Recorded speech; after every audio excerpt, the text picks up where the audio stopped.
కానిస్టేబుల్గా లక్ష్మి విహారీ మంచి చెడ్డ తెలుసుకునడానికి ఫోన్ చేస్తుంది. ఈలోపు విహారీ ఎవరు ఫోన్ చేయాల్సిన అవసరం లేదు, నాకు ఏ ఆపద లేదు, అన్ని ఆపదలు ఎప్పుడో కొట్టు కెళ్ళాయని చెప్పేసి విధంగా కాల్ కట్ చేస్తాడు. ఈలోపు తన మనసులో తను మాట్లాడుకుంటూ ఇక ఎప్పటికీ ఆపద అని చెప్పేసి అనుకుంటున్నాం. ఒకప్పుడు ఆపద కోసం నా లక్ష్మి ఆలోచించేది. తను నన్ను నమ్మించి మోసం చేసి విడాకులు ఇక నాకు తెలియకుండానే నా మనసును బాధ పెట్టి విడాకులు వచ్చేంత వరకు కూడా నాకు తెలియకుండా నన్ను బాధ పెట్టి వెళ్ళిపోయింది. ఆ రోజే నేను భూమి మీద ఉన్న ఒకటే లేకుండా ఒకటే అని బాధపడుకుంటూ డ్రైవింగ్ చేస్తున్న సమయంలో సేమ్ యాజ్ టీజ్గా లక్ష్మిలాగా ఎదురు పడుతుంది. కారు సడన్గా బ్రేక్ వేసి కారులో నుంచి వెళ్ళి బయటకు వచ్చి, నీకు ఏ అన్యాయం చేశాను లక్ష్మి, నన్ను ఇంతలా దూరం పెట్టి నాకు తెలియకుండానే విడాకుల డైవర్స్ పేపర్ పంపించావు అనే విధంగా వెనుక నుంచి వెళ్తూ ఉంటాడు. అదేంటి లక్ష్మి, నేను ఎంతలా మాట్లాడుకున్నా సైలెంట్గా వెళ్తున్నామని చెప్పేసి తన భుజం మీద చేయి వేసరికి లక్ష్మి కాదు, ఓ సారీ అండి లక్ష్మి అనుకొని మాట్లాడేసరికి తన చేతిలో కత్తి ఉంటుంది. ఆ కత్తి వెంటనే విహారీ కడుపులో కూర్చుతూ ఉంటుంది. ఆ సమయానికి వెనకాల రౌడీలు ఉంటారు. అందరు చుట్టుముట్టి బీహార్ని కత్తి పోట్లతో పొడుస్తూ ఉంటారు. ఈలోపు వర్షం పడుతూ ఉంటుంది. బోర్న లక్ష్మి పరుగులు తీసుకుంటూ తన భర్తను కాపాడుకునడానికి వస్తూ ఉంటుంది. మరోవైపు బీహార్ని చంపేసిన తర్వాత ఆ వర్షంలో ఇక మొత్తం చీకటి పడిపోతుంది. ఆ సమయంలో తన భర్తను కాపాడుకొని అక్కడి నుంచి చెట్టు కింది తీసుకొస్తుంది. ఈలోపు రౌడీలు, అరే వాడు కనిపించారా, అయినా వాడు ఎలా బ్రతుకుంటాడు అన్న, బ్రతుకుండడు, వాని కడుపులో అన్ని కత్తిపోట్లు పడ్డాయిలే. వెంటనే అందుకున్నట్టుగా అంబికమ్మ మేడానికి ఫోన్ చేసి ఇక విహారీ బాబు చనిపోయాడని చెప్తే సరిపోతుంది అని విధంగానే అక్కడి నుంచి రౌడీలు వెళ్ళిపోతారు. ఈలోపు లక్ష్మి చెట్టు కింద తన భర్తను ఇక అలా వెంటనే అక్కడ కూరగాయల బండి ఉంటుంది, బండి మీద తన భర్తను పడుకోబెట్టి బోరున వర్షం పడుతుండగా ఓ చెట్టు దగ్గరికి తీసుకెళ్ళి తన భర్తకు నాటి వైద్యం చేయించి తను వెంటనే తన భర్తను కాపాడుకోవాలని విశ్వ ప్రయత్నాలు చేస్తూ ఉంటుంది. ఇక మరోవైపు రౌడీలకు వెంటనే అంబిక ఫోన్ చేస్తుంది. మేడం, మీకే నేను ఫోన్ చేయాలనుకుంటున్నా, మీరే ఫోన్ చేశారు, ఏమైందిరా, వాడు చచ్చిపోయాడా? చచ్చిపోడేంటి మేడం, ఇక బ్రతికే ఛాన్స్ లేదు, అన్ని కత్తిపోట్లతో ఆల్రెడీ రక్తపు మడములో చచ్చిపోయాడు అనే విధంగా సరికి అంబిక చాలా సంతోషపడుతూ ఉంటుంది. ఈలోపు చాలా గుడ్ న్యూస్ చెప్పారా, ఇక నా అధికారానికి ఆధిపత్యానికి ఎవ్వరూ తిరుగు లేరు అనే విధంగా సంతోషంతో, సరేరా ఇక నీకు నీ అకౌంట్లో అమౌంట్ పడుతుందని కాల్ కట్ చేస్తుంది.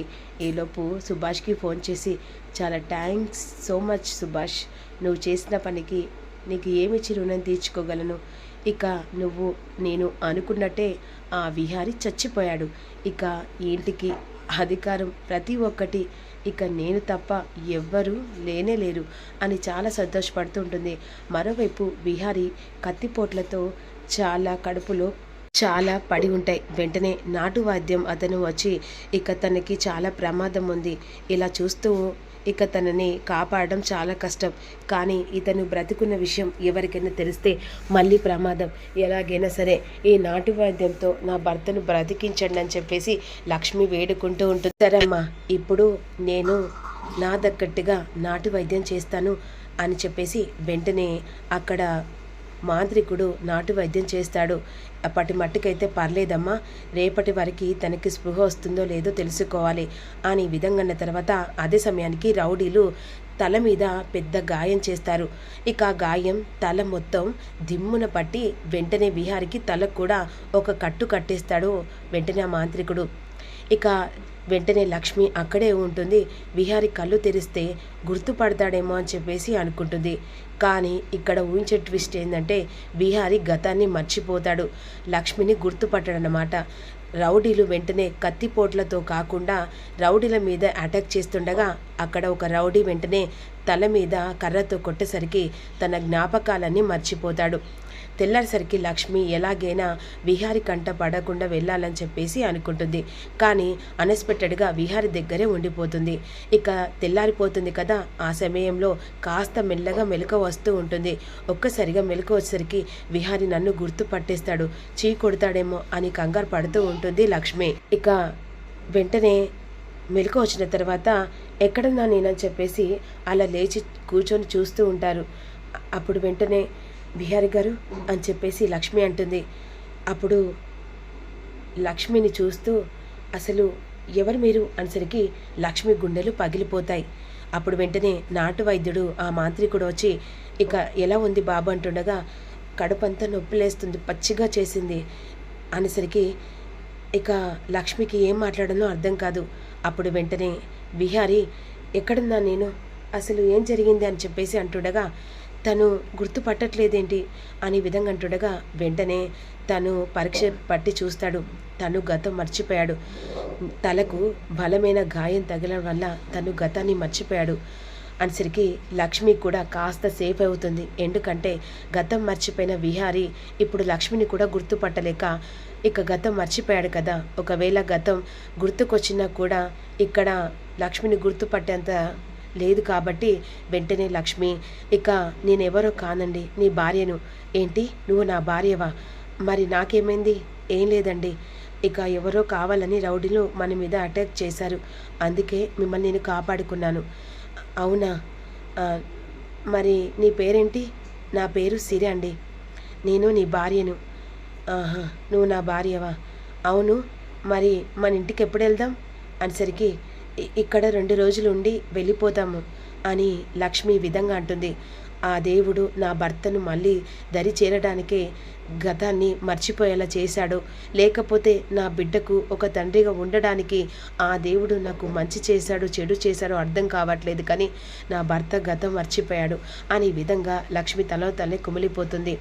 ఈలోపు విహారీ గురించి ఇంట్లో వాళ్ళు కంగారు పడిపోతూ ఉంటారు, విహారీ ఇంకా రావట్లేదని. ఇక యమున ఇంటికి వచ్చేసరికి విహారీ కనిపించాడు. ఆ లేపు చారుకేశవ విహారీ ఫోన్కి ట్రై చేస్తుండగా ఫోన్ స్విచ్ ఆఫ్ వస్తూ ఉంటుంది.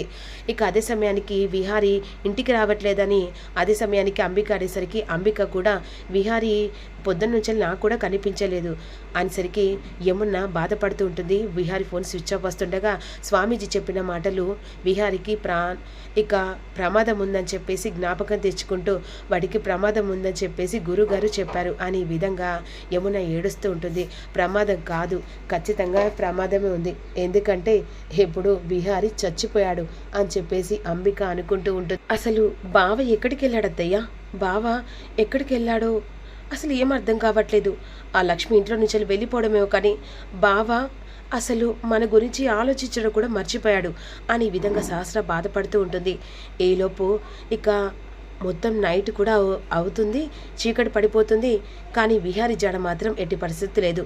వెంటనే చారుకేశవ ఆలోచించుకొని అక్క నేను పోలీస్ కంప్లైంట్ ఇవ్వనా అనేసరికి ఇక ఎలాగైనా సరే నా కొడుకును మళ్ళీ తిరిగి తీసుకొచ్చే బాధ్యత నీది చారుకేశవ.